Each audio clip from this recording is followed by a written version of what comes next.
जय हिंद साथियों, the freedom में आपका स्वागत है। मैं सुधीर।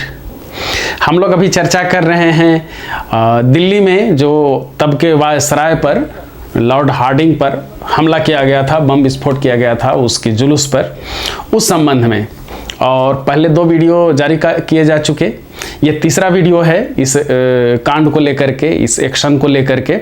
और इसमें हम लोग बातचीत करेंगे इसी मामले में शहीद हुए, फांसी की सजा पाए महान क्रांतिकारी अवध बिहारी के बारे में।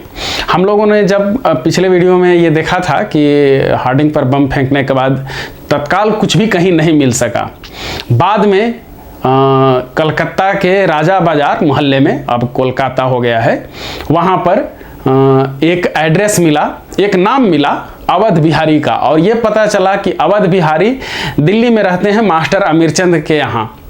मास्टर अमीरचंद के घर की तलाशी ली गई तो टोपी मिल गई, और फिर इस तरह से ये मामला बढ़ा।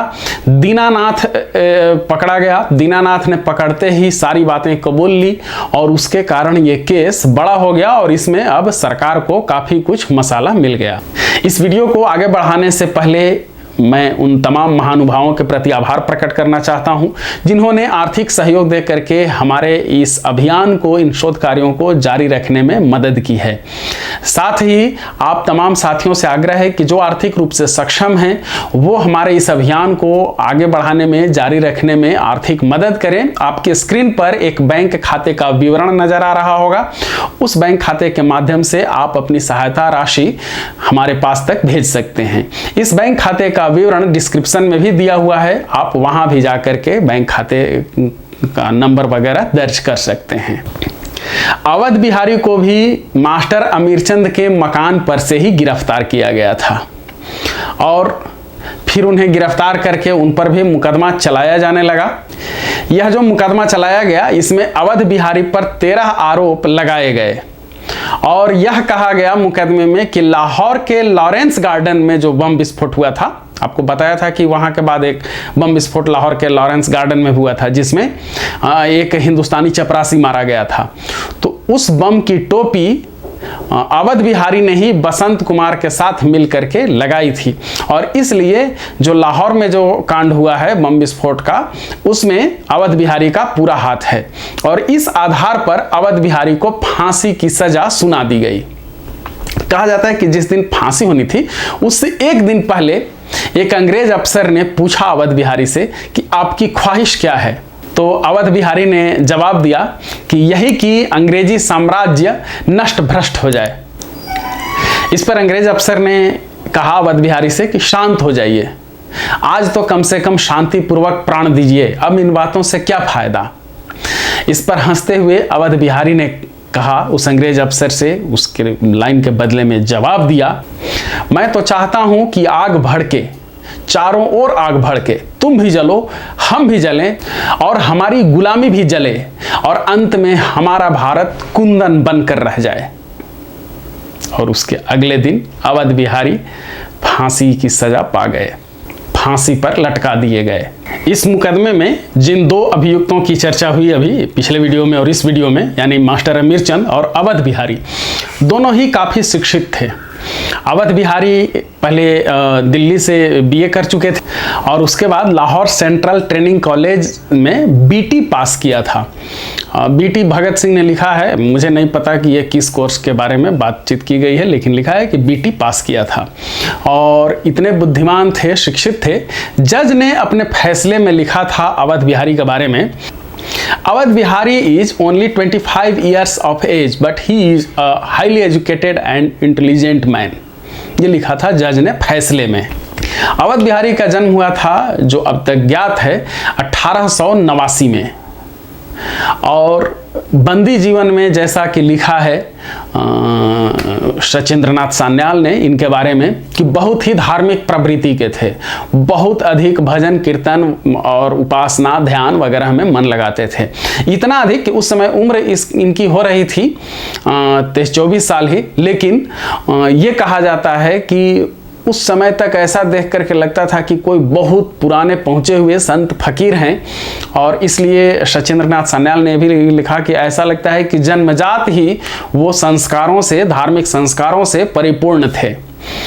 इसलिए इतना अधिक लिखना पड़ा है सचिंद्रनाथ सान्याल को, क्योंकि इन बातों के तुरंत बाद वो अपने बंदी जीवन में लिखते हैं कि 100 में से 99 यानी 99% धार्मिक लोग जो होते हैं वो लोकहित से दूर हो जाते हैं, लोकहित में नहीं काम करते और बाद में फिर वो तामसिक प्रवृत्ति के हो जाते हैं।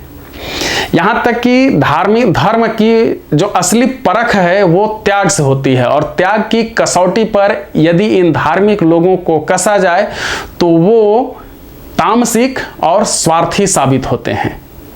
ये लिखा है सचिंद्रनाथ सान्याल ने। जब ये लिख रहे थे कि धार्मिक प्रवृत्ति के थे तो इसके साथ ये भी इन्होंने लिखा और तारीफ इसीलिए की क्योंकि वो 1% लोग में 1% धार्मिक लोगों में से अवध बिहारी थे जो धार्मिक होते हुए भी देश हित के लिए, लोक हित के लिए सोच रहे थे और अपनी जान की बाजी हंसते हुए लगा दी। कभी उन्होंने न तो अपने साथियों के खिलाफ कुछ कहा और न ही अपनी वीरता से, साहस से पीछे हटे।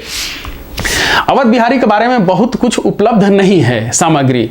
भगत सिंह ने भी ये घटना तो लिखी, इस घटना के बारे में जिक्र किया है लेकिन बहुत अधिक और कुछ नहीं लिखा जन्म मृत्यु तिथि वगैरह के बारे में। यहाँ तक कि सचिंद्रनाथ सान्याल ने भी लिखा लेकिन तारीख वगैरह के बारे में वो भी बहुत अधिक नहीं बता पाए हैं। मनमथनाथ गुप्त ने भी लिखा है अवध बिहारी के बारे में लेकिन अधिक तारीख वगैरह नहीं दे सके वो भी। दरअसल वो सबको पता है कि क्रांतिकारियों के बारे में तब बहुत कुछ लिखा नहीं जा सकता था और 47 के बाद बहुत कुछ यादों में रह नहीं गया और उनके बारे में उस समय भी सामग्री जुटाना बहुत आसान काम नहीं था।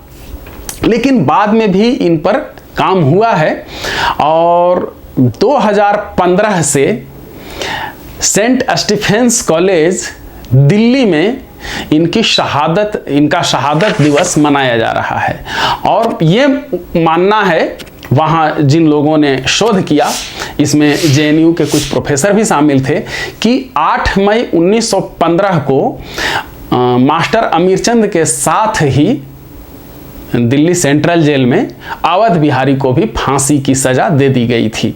हालांकि कुछ जगहों पर अलग अलग लोगों ने 1 मई 1915 और कहीं 11 मई 1915 भी कहा है, लेकिन सबसे अधिक विश्वसनीय और सबसे अधिक जिसमें शोध में लगे हुए लोग रहे हैं और बड़े लोग जुटे, उन लोगों ने माना कि मास्टर अमीरचंद के साथ ही 8 मई 1915 को ही अवध बिहारी को ये सजा दे दी गई थी।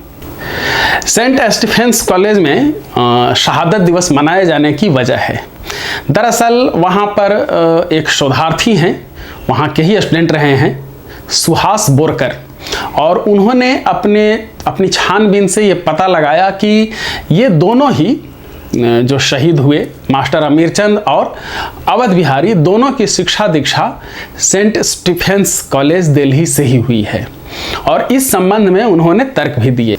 बोरकर ने पहले भी ये इन दोनों शहीदों पर लेख लिखा था जो कॉलेज की पत्रिका में लेख छपा था और अब भी वो इसके प्रमाण दिखाते हैं। साथ ही इन प्रमाणों को उन्होंने भारतीय राष्ट्रीय अभिलेखागार में भी भेजा है और उसमें वो बताते हैं कि जब कॉलेज में इनका एडमिशन हुआ था उस समय के दस्तावेज भी मौजूद हैं। इस वीडियो में एक और बात कहना ज़रूरी है, गांधी जी ने इस घटना पर जो हार्डिंग पर बम फेंका गया था उस पर अपनी प्रतिक्रिया दी थी और गांधी ने जो अपनी प्रतिक्रिया दी थी वो न्यूयॉर्क टाइम्स में छपा था। गांधी की प्रतिक्रिया थी, मतलब गांधी ने कहा था, जो छपा है न्यूयॉर्क टाइम्स में, वो गांधी ने इस घटना को कैटास्ट्रोफ की संज्ञा दी थी, मतलब इसे एक आपदा बताया था। न्यूयॉर्क टाइम्स ने गांधी की प्रतिक्रिया छापी थी।